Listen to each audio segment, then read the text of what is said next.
محترمو اقید جهان مبارک هغه شخصیت دی انسانان څه کوي چې دی مبارک زناورو پیژانده زناور څه کوي چې دی مبارک بوټو پیژانده کاڼم پیژانده چې دا الله حبیب دی حدیث مبارک راځي امام بیهقی رحمت الله علیه یو حدیث را نقل کړی دی او د دې حدیث راوی دی حضرت عمر بن خطاب رضی الله تعالی عنہ مبارک عمر فاروق رضی الله عنہ مبارک فرمایي او دا حدیث شیخ عبدالحق محدث دہلوی رحمت الله علیه په مدارج النبوه کې په اولنی نمبر جلد کې راوړی دی محمود علیه السلام مبارک لا د بنو سلیم د قبیلینا یو یهودي را روان دی او بلار کې په دشت و بیابان کې یو سمسیره ښکار کړه سمسیره ونیوله په دې لستوڼي کې بند کړه او راغی حضور صلی الله علیه وسلم مبارک دربار ته په بیړه اراده باندې راغلی خپل کام قبیلې خلکو ته ویلي چې زه به مطالبه کوم که جواب یې رانه کړ تاسو تکړه شئ ما پسې راځئ د ده مبارک به نعوذ بالله من ذلک خاتمه کوو حضرت عمر فاروق فرمایي رضی الله تعالی عنہ موږ ټول ناست وو دغه د بنو سلیم د قبیلې یهودي راغی چې راغی عقید جهان مبارک ته مخې ته ودرېدو ډېر بد الفاظ یې ذکر کړل حضور صلوات و سلام مبارک ته وایي که ته د الله په حق پیغمبر یې د الله تعالی په حق رسول رالېږلی د لستوڼي یې ورته سمسیره رالړه کړه چې دا سمسیره دی د ستا ګواهي وکړي زه به دې ومنم چې د الله په حق پیغمبر یې محبوب علیه السلام مبارک ورته فرمایي بیا به ایمان راوړي وی بالکل راوړم توجه غواړم تاسو عقید جهان مبارک ټول صحابه ناست دي محبوب علیه السلام مبارک د سمسیرې نه پوښتنه کوي یا من انا زه څوک یم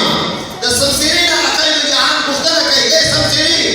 صحابه ناست دي دا کافر ولاړ دی ما متعلق ووایه زه څوک یم سمسیره چې یو حشرات الارض څیز دی زناور دی هغه ورته ګویا شوه په وړه ژبه باندې ورته وایي یا رسول الله الله یو ذات دی دې په حقه پیغمبر رالېږلی زه د دې خبرې ګواهي کوم حضور نبی کریم صلی الله علیه وسلم مبارک او امام شیخ عبدالحق محدث دہلوی رحمت الله علیه فرمایي چې کله دې حضور پوښتنه وکړه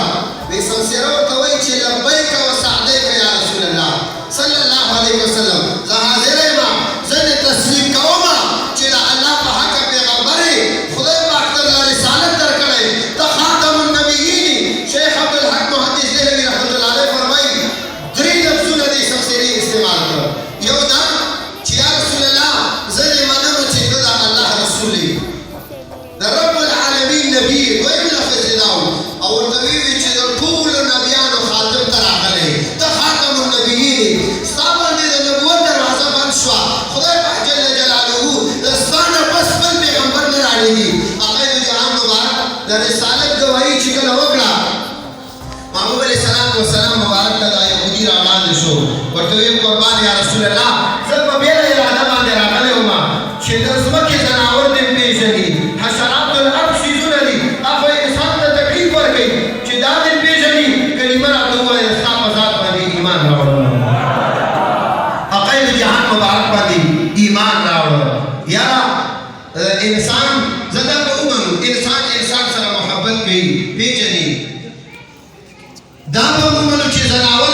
زناور سره مینه او محبت کوي پېژني دا به هم چېرته نه اورېدلي چې کاڼي څوک پېژني بوټي څوک پېژني عقید جهان مبارک امام ترمذي رحمت الله علیه فرمایي حضرت علی کرم الله وجهه مبارک فرمایي زه اوس د مکې مکرمې د غرونو په منځ کې روان وم له غرونو نه به اواز راغی السلام علیک یا رسول الله السلام علیک یا حبیب الله بیا ما ورته ویل چې قربان په دې غرونو کې څوک دی په تا باندې سلام اچوي بیا راته ویل چې حضرت علي رضی الله تعالی عنه راځه ما چې کله د نبوت اعلان نه و کړی زه به په دې دشت و بیابان کې تېرېدم دا بعضې کاڼي دي بعضې بوټي دي چې ما پېژني په ما باندې درود او سلام وایي محبوب علیه السلام مبارک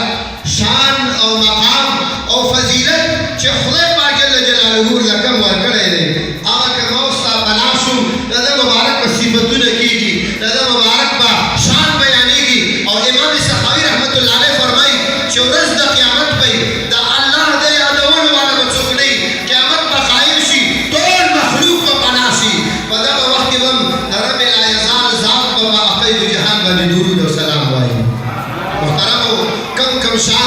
چې خدای پاک دوی مبارک ولا نه دی ورکړی کوم مقام دی چې دوی مبارک ولې نه دی ورکړی د قیامت په هغه لویه ورځ به هر هغه کس ته به هم پته ولګېږي چې چا په دنیا کې نه مانه د ده مبارک شان چې دی مبارک کله د شفاعت عظما او د لواء الحمد جنډه راواخلي دی مبارک په لاس کې او د الله په حضور کې سر په سجده باندې شي د مبارک شان مقام او فضیلت انشاءالله د نور علماو نه به یې واورئ خدای پاک جل جلاله دا محفل د ستاسو دا راتګ په خپل لوی دربار کې قبول او منظور وګرځوه